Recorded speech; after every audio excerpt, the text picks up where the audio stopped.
Hello guys, welcome to my YouTube channel once again. And today's ganap guys, it's our Christmas party. And I am ready to go. So bago ako pupunta sa aming Christmas party is may dinaanan muna ako dito. Kasi nandito yung aking order na puto cheese. Napakasarap ng kanilang puto cheese dito mga guys.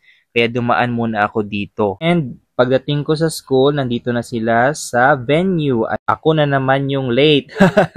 So, wala naman kaming program but we have our simple celebration of our Christmas party. Ayan, meron kaming video okay at meron din kaming mga pagkain. Mga sumptuous foods pala. Ayan, so meron kaming puto cheese.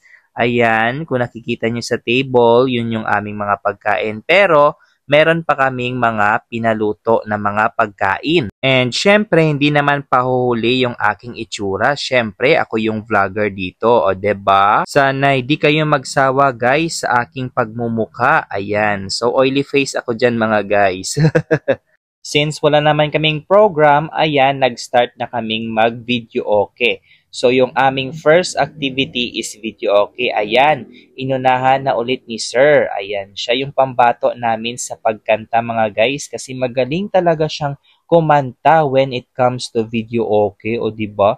Mapapasana all ka talaga mga guys. At saka magaling yan siya guys kumanta at nakakakuha talaga siya ng mga 100 score. And ito lang muna yung aming inunang activity. Meron din kaming mga paraffol mga guys. Ito yung aming mga paraffol mga guys. So meron kaming tabo, meron kaming mga kimpit, meron kaming mga tasa, meron kaming habonera, meron kaming brush, meron kaming mga baso na magagamit talaga, o diba? Then we started na yung bunutan. Ayan. So yung aming OIC, siya yung gumawa ng bunutan. So, nag-start na kaming magbunutan dyan, guys, kung ano talaga yung aming mga makukuha. And here's our food, mga guys. Ayan, napakasarap nito, mga guys. Ayan, meron kaming ubod na merong paa ng baboy. And, of course, yung in-order kong dalawang puto cheese. Meron din kaming salad. Ayan, and we started our drawlats. Ayan, so yung mga papel dyan, may nakalagay na congrats and may nakalagay na sorry. Ayan. So, pag nakuha mo yung sorry, ibig sabihin hindi ikaw yung nanalo sa raffle. Pag nabunot mo yung congrats, ayan. Syempre, meron kang matatanggap na raffle. O, diba? Gusto mo yarn? O, ayan si ma'am, tinitingnan niya kung ano yung kanyang makukuha and we really enjoy. Ayan. At titingnan na namin kung ano yung aming mabubunot. Ayan, at sabay-sabay naming inopen yung aming nabunot. Ayan, so ang nabunot ko talaga dyan is sorry, kaya hindi ako nakakuha ng paraffol. Pero yung iba naming kasamahan is nakakuha ng congrats. Ayan, kaya sila ang nakakuha ng malaki-laking papremyo, o debo, so no all. Well, anyway, kahit kaunti lang yung aming mga raffles, at least we've enjoyed a lot sa aming activity. Ayan, so nakakuha sila ng mga baso yung aking mga co-teachers, o debo? Sana all. So, yung OIC namin ang nakakuha. Akala ko ito na yung katapusan, pero meron pa talaga kaming paraffol, kaya nagbunot-bunot kami ulit. Pero tiningnan ni ma'am kung ilan na lang yung natira na ipaparaffol. Siyempre, ako naman tiningnan ko kung ilan na lang yung natira, kung meron pa talagang malalaking paraffol. So, yung mga natira is tabo, habonera, at saka meron pa dyan, pero hindi na siya parang pabig raffle. And after namin nagbunot-bunot, ayan, sila yung mga nakakuha ng mga prizes na malalaki o nakakarton, o diba? Puro baso yung kanilang nakuha. Syempre, hindi naman pahuhuli yung kanilang documentation at ako dyan yung taga-picture nila. Ayan, so second round of drawlats kami. So, yung mga natirang paraffol dyan is kaunti na lang. Merong tabo, habonera, brush, o diba? Pero anyway, kahit ganyan lang yung aming nakuha, we are so very glad. Ayan, at ang nakuha ko dyan is baso which is unclear or tasa na unclear. At yung iba ko namang mga kasamahan or yung aking mga co-teachers ay nakakuha ng brush at mga habunera. Gagamitin nila sa paligo, guys. Dadalhin nila, guys, sa Boracay. Yung abunera. So, ayan, we've enjoyed our raffle draw. So, lahat kami ay may nauwi. Walang uuwing talunan at iiyakan. Well, anyway, yung aming mga raffle draws, something to use, magagamit mo talaga sa bahay. And pwede mo rin siya magamit sa iyong classroom. And tingnan nyo naman guys, yung aking mga co-teachers, they are so very happy kahit simple lang yung aming Christmas party. Wala kaming exchange gift, pero sa raffle draw, tingnan nyo naman yung mga smile at halakhak nila. So, very enjoyable talaga guys yung aming banding na magkakasama together with our SH. So, ayan, after ko na-receive yung aking raffles or yung mga napanalunan ko, so of course, dinalagay ko siya sa table kasi mamaya dadalhin ko siya sa room. O diba, may uuwi na ako. Tapos, I encourage them to have documentation ng aming mga paraffle. O diba? Ayan, at ang aming second activity is video okay. Ayan, so magvi-video okay na kami. So, kinanta namin dyan yung That's What Friends Are For. Ayan, so parang usong-uso to mga guys, yung pumipila habang kumakanta. Ayan, so turn over the mic to your back. Kumanta muna kami while waiting sa aming baboy na pinaihaw.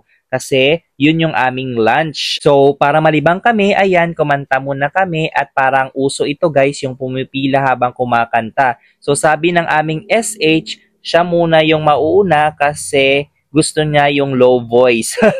Ayaw niya ng high. So, siya muna yung nauna. At ako naman ay nasa huli, so dapat ako talaga yung mahuli kasi hindi naman ako singer. So nagpahuli ako.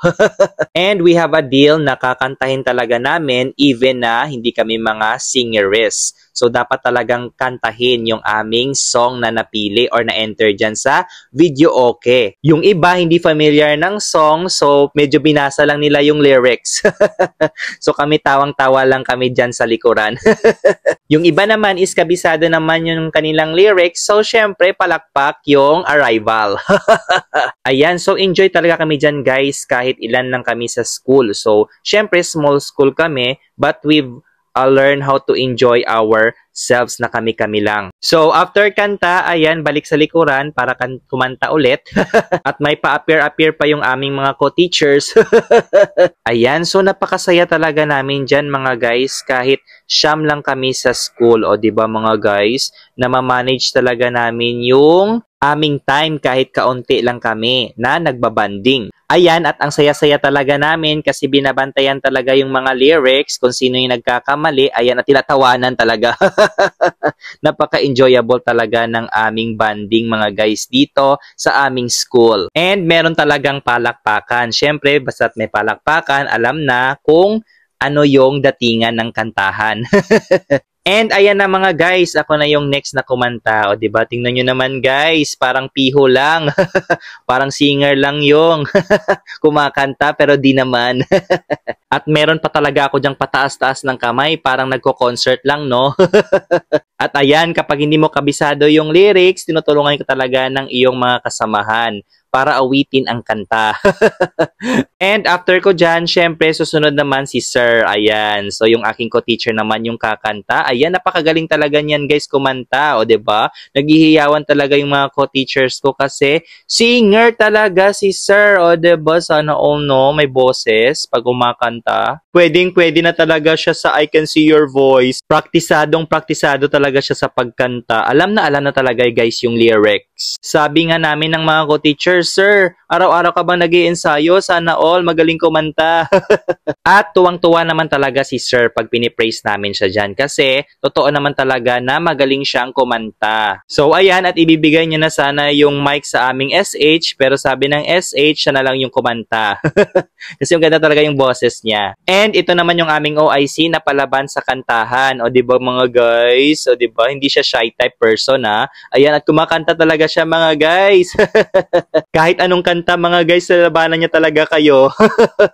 So ayan, at i-fast forward na natin kasi matagalan kasing tong aming napiling kanta. Ayan, so we've gained so much fun sa aming kantahan dito mga guys at sa aming mga activities. Ayan, so nag-enjoy kami sa pilahan ng kanta. And dito naman guys, ang next activity namin, pumili kami ng kanta or panibagong kanta at inulit namin yung pilahan ng kanta. O, diba? So, since hindi sila familiar ng lyrics, so meron kaming bagong kantahan para kaming lahat ay makapag-participate sa activity na ito. Kasi napakaganda nito guys at ang saya-saya. Kasi napanood namin ito guys sa video kung saan patok siya talaga. And inoff ko lang dito guys yung sound kasi pag inon ko yung sound dito mga guys, maka-copyright talaga ako. That's why voice over lang yung gamit ko mga guys sa aking video na to. And i-fast forward na natin mga guys kasi napakatagal na kanta ito. So para hindi kayo ma-bored. Baka ma-bored kayo guys sa panonood kasi matagal-tagal na kanta ito. Yan na at nagpasahan pa ng mga mic kung sino talaga yung kakanta. Sino ba talaga yung kakanta? Tapos mga guys, after namin kumanta, ayan, at nag-abutan na yung aming mga ulam. So nag-lunch na kami dito and kumain na kami dito. Para habang kami ay kumakanta, syempre yung tiyan namin ay busog. So tinapos muna namin yung aming mga kantahan dito and we proceed to our lunch. So habang kami ay nagla-lunch, sige yung kantahan. Syempre hindi pa huli yung mga singeres talaga. At ako dito ay napagod so nag-watch-watch lang ako at nag-video-video sa kanila habang sila ay kumakanta. Ayan. So yun lang guys for today's vlog. Alright.